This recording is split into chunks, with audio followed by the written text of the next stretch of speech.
আসসালামু আলাইকুম রহমতুল্লাহ বারাকাতু। প্রিয় স্টুডেন্টস, যারা দেশে প্রবাসে যে যেখানে বসে দেখছেন, আমাদের কাছে অনেকেই জানতে চাচ্ছে মালয়েশিয়াতে পড়াশোনা, মালয়েশিয়াতে স্টাডি, অ্যাকোমোডেশন, জব ফ্যাসিলিটিস এবং কেই ট্রান্সফার প্রোগ্রাম সহ নানান বিষয়ে আমাদের কাছে বাংলাদেশি স্টুডেন্টসরা প্রশ্ন করে থাকেন। আজকে মালয়েশিয়াতে স্টাডির ব্যাপারে কিছু ইনফরমেটিভ বিষয় আমরা আপনাদের সাথে শেয়ার করব। প্রথমত হচ্ছে, মালয়েশিয়া এশিয়ার মধ্যে একটি উন্নত দেশ। এটা কালচারালগত প্রচুর ডাইভার্সিটি আছে কালচারের মধ্যে। মাল্টি কালচারাল একটা কান্ট্রি এবং একটি মুসলিম কান্ট্রি।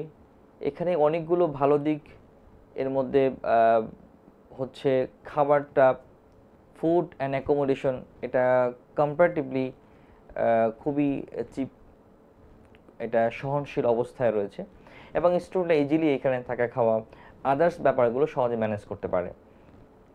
এখন যেই প্রশ্নটা বেশি থাকেন সেটা হচ্ছে যে মালয়েশিয়াতে স্টাডির ফ্যাসিলিটিটা কীরকম, বাংলাদেশি স্টুডেন্টের জন্য কী পরিমাণে সুযোগ সুবিধা আছে, সেই বিষয়টা আমি আজকে আপনাদেরকে ফোকাস করব।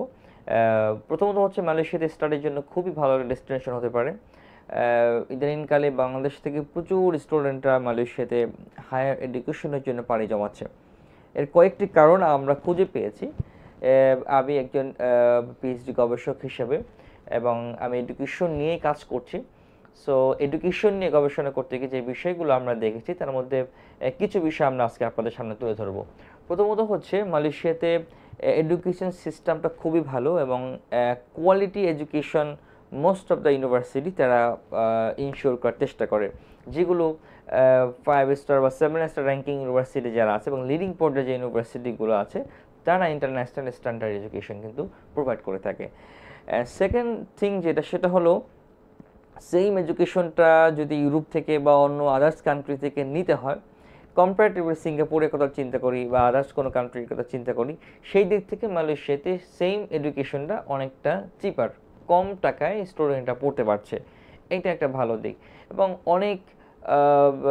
অনেকগুলো subject available, like science, arts, commerce থেকে শুরু করে যতগুলো ফ্যাকাল্টি থাকতে পারে সবগুলো ফ্যাকাল্টি কিন্তু যে কোনো সাবজেক্টের স্টুডেন্টরা কিন্তু সেখানে পড়াশোনা করতে পারে।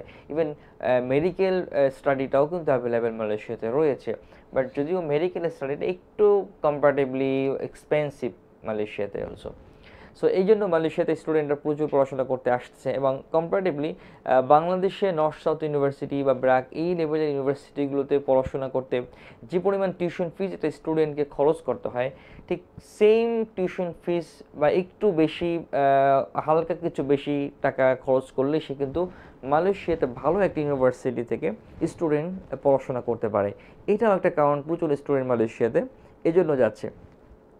সেকেন্ড যে থিংটা, সেটা হচ্ছে মালয়েশিয়া থেকে স্টুডেন্টরা ট্রানজিট নিয়ে অন্য কান্ট্রিতে যাওয়ার একটা চেষ্টা করে থাকে।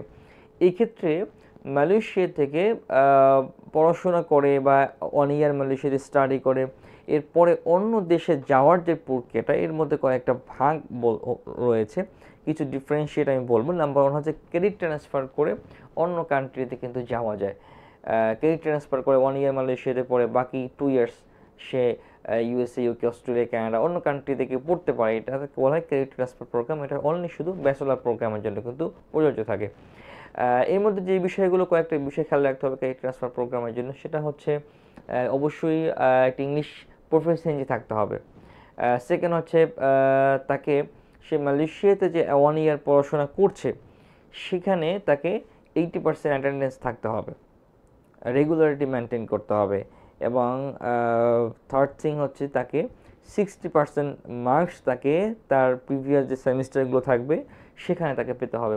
এই ক্রাইটেরিয়াগুলো যদি একটা স্টুডেন্ট কমপ্লিটলি ফুলফিল করতে পারে তাহলে ইজিলি সে কিন্তু ক্রেডিট ট্রান্সফার করে ইউএসএতে অথবা অস্ট্রেলিয়াতে, আদার্স কান্ট্রিতে সে মুভ করতে পারে। এই একটা ভালো সুযোগ রয়েছে, এটার জন্য অনেক স্টুডেন্টরা কিন্তু মালয়েশিয়াতে পড়াশোনা করছে।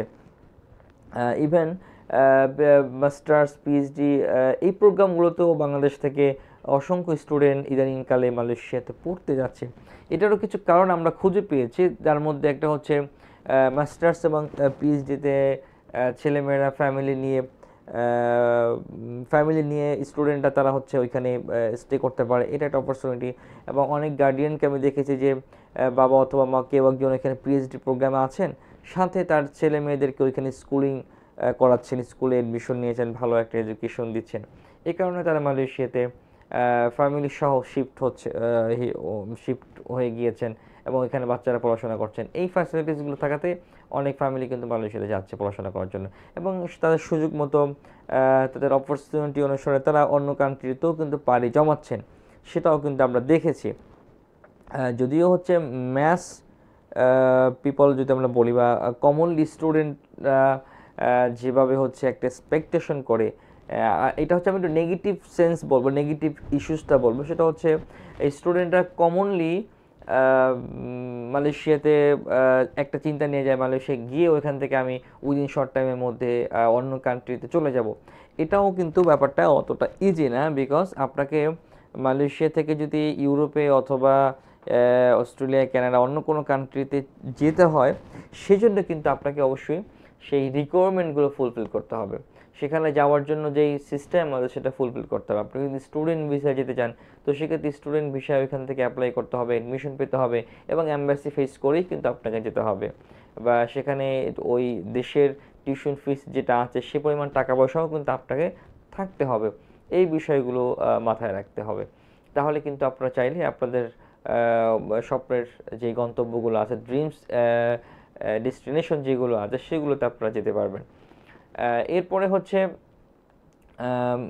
ওয়ার্কের একটা ফ্যাসিলিটিস মালয়েশিয়াতে রয়েছে। যদি আমি বলবো আমরা দেখেছি যে আমাদের প্রচুর স্টুডেন্টরা মালয়েশিয়াতে গিয়ে স্টাডির পাশাপাশি তারা ওয়ার্ক করছে। যদিও মালয়েশিয়ার গভর্নমেন্টের যে স্টুডেন্টদের জন্য ওয়ার্ক ফ্যাসিলিটি, সেটা যদিও 100% বা ফুল টাইম কাজ করার কোনো বৈধতা নেই, সেখানে পার্ট টাইম জব করার কিছু বৈধতা রয়েছে।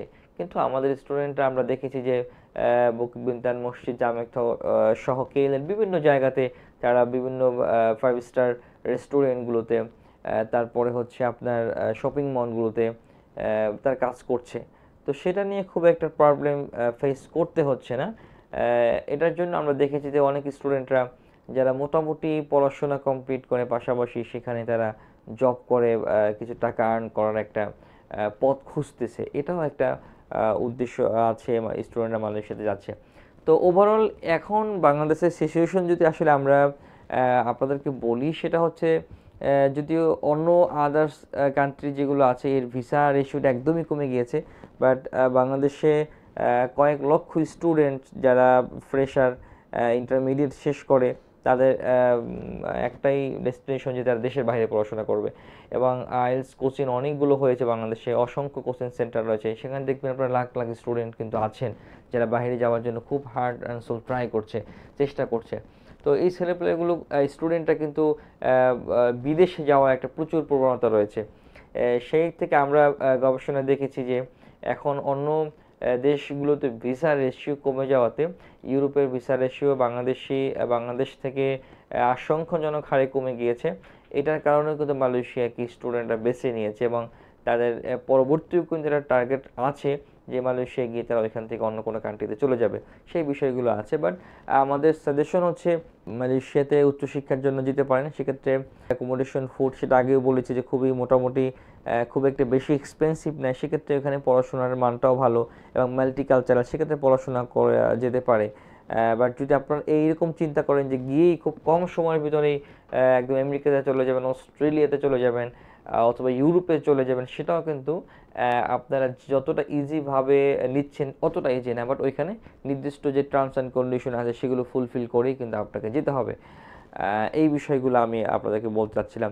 এরপরে পিএইচডির যে বিষয়গুলো আছে, অনেক পাবলিক ইউনিভার্সিটিতে আছে বাংলাদেশি স্টুডেন্টরা পড়াশোনা করছে। আলহামদুলিল্লাহ আমি দেখেছি university of Malaya, international Islamic university সহ অনেকগুলো পাবলিক ইউনিভার্সিটি এবং প্রাইভেট ইউনিভার্সিটিতে বাংলাদেশি অনেক টিচার্স রয়েছেন, অনেক প্রফেসর আছেন, তারা কিন্তু বাংলাদেশি স্টুডেন্ট ওইখানে পড়াশোনা করে এখন ওইখানেই তার টিচিং প্রফেশন আছে, জব ওইখানে ভালো একটা অবস্থান ক্রিয়েট করেছে। বা বিজনেস এরিয়াগুলোতে অনেক বাংলাদেশিরা খুব ভালো অবস্থানে রয়েছে। তো সেক্ষেত্রে আপনারা যদি ভালো করে পড়াশোনা করেন, আপনাদের সিজিপিএ যদি ভালো থাকে, কমপ্লিটলি যদি আপনাদের স্টাডিটা কমপ্লিট করেন সেক্ষেত্রে জবের কিন্তু সুযোগ সুবিধা রয়েছে। যদিও বাংলাদেশিদের জন্য পৃথিবীর সব কান্ট্রিগুলোতে একটু কিছু নেগেটিভ ইস্যুস থাকে, কারণ আমরা যেখানে যাই আমাদের ব্লাড কিছু প্রবলেম রয়েছে, যে আমরা ইলিগাল কাজগুলোর সাথে আমরা জড়িয়ে যাই, তারপরে নিজেদের মধ্যে ঝগড়াঝাটি বা আনএক্সপেক্টেড অনেক কাজ কিন্তু আমাদের দ্বারা হয়ে থাকে। এটার কারণেই বাংলাদেশিদের ব্যাপারে একটা নেগেটিভ ইস্যু কিন্তু বিশ্বব্যাপী যেই দেশগুলোতে আসলে বাংলাদেশি স্টুডেন্টরা পড়তে যায়, অথবা আমাদের ম্যান পাওয়ার যেই দেশগুলোতে বেশি আছে, আমাদের কাজের সন্ধানে আমাদের প্রবাসী ভাইরা যেই দেশগুলোতে বেশি যাচ্ছে, সব জায়গায় কিন্তু আমাদের বাংলাদেশিদের ব্যাপারে একটা নেগেটিভ ইস্যুস আছে। তো এই ভিডিওর মাধ্যমে এটাও বলবো যে আমরা যেখানেই থাকি আমাদের সভ্যতা, আমাদের কালচার এবং আমাদের ধার্মিকতা, নিষ্ঠা, এটা যেন আমরা বজায় রাখি এবং আমাদের দেশের সুনাম যদি আমরা বয়ে নিয়ে আসতে পারি।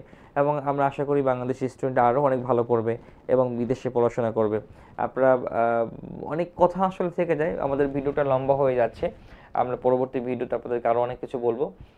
আপনাদের যদি আরও মালয়েশিয়ান হায়ার এডুকেশন নিয়ে বেশি আরও কোশ্চেন্স থাকে, আমাদের কমেন্ট বক্সে কোশ্চেন্স করতে পারেন, আমরা পরবর্তী বিষয়গুলো আমরা ডিসক্লোজ অথবা আপনাদের সাথে অথেন্টিক ইনফরমেশনগুলো শেয়ার করার চেষ্টা করবো ইনশাআল্লাহ তাআলা।